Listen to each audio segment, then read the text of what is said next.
also going to be looking at logarithms and exponents a little bit today. And to do number 5, you have to know this property of logarithms. In fact, it's really the definition of a logarithm. If you take a log base b of a number, you get the exponent. What this means is that if I take a base to this exponent, I get this number. These are identical. There's no difference between these two expressions. This is just another way of writing this. If you know that, you can do number 5 almost instantly. You just rewrite it. And this is the only way to do it. Number 5 says log base 3 of x equals 4. See if you can rewrite that.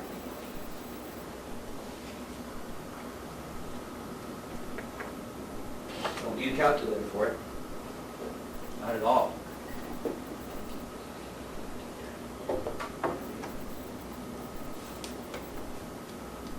See the base?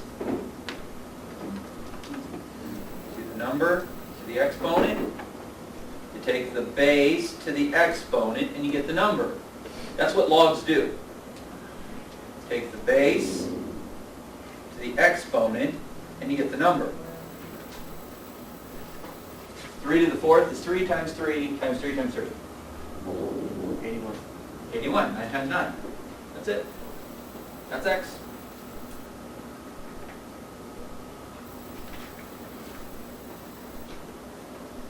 You can also do number 12 the same way, but it's a little more difficult. Number 12. 18 as well. And no, number 20 we need something else. Number 18 you can do it that way. That's about it. Number 12 though. You can do that one. It says log base x of 1/8 is equal to -3. This one requires just a little bit more work than the other one.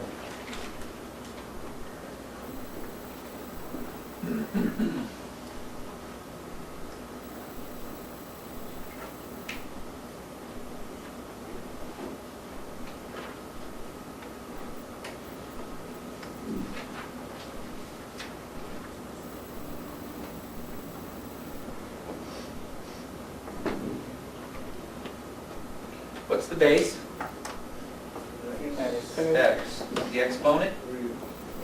-3. And it's equal to 1/8. Now, it would be a lot easier to understand it if there were no negative exponents. Negative exponents are always confusing. What you do with negative exponents is get rid of them. All I do is take it to the -1 power. Because remember what that means? Turns it into a positive. It does the reciprocal, remember? Turns it over. You guys remember that or no? The negative exponent means the reciprocal. Well, that just changes the sign on the 3. Remember, we take an exponent of an exponent, you multiply them. Doesn't that make that x to the +3? And what does it do on this side? It just switches it to, instead of 1/8, it's now 8 over 1. So what number cubed is 8? 2. Yeah. So x equals 2. Take the cube root if you like. It's the same thing.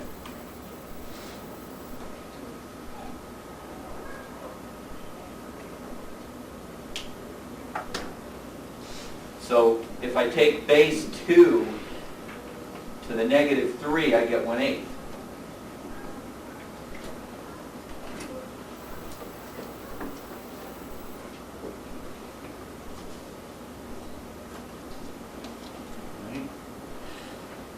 Now, unfortunately, we can't do number 10 the same way. It would be nice. There is a way to do number 10, but it's fairly difficult, and it requires a calculator anyway, so we're going to do it the easy way. 2 to the x plus 1 is equal to 9. Try the hokey pokey method. Just stick it in y1, y2, and calculate the intersection.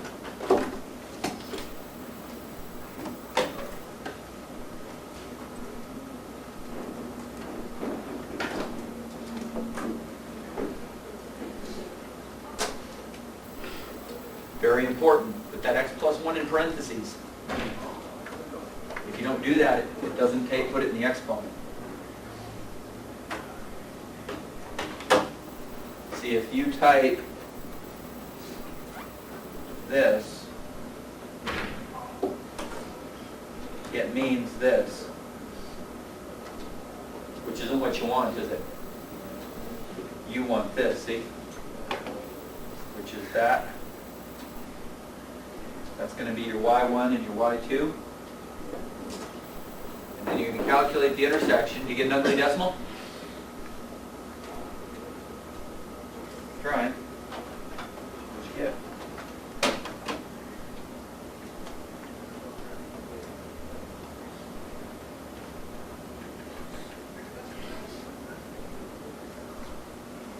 Put the left side in.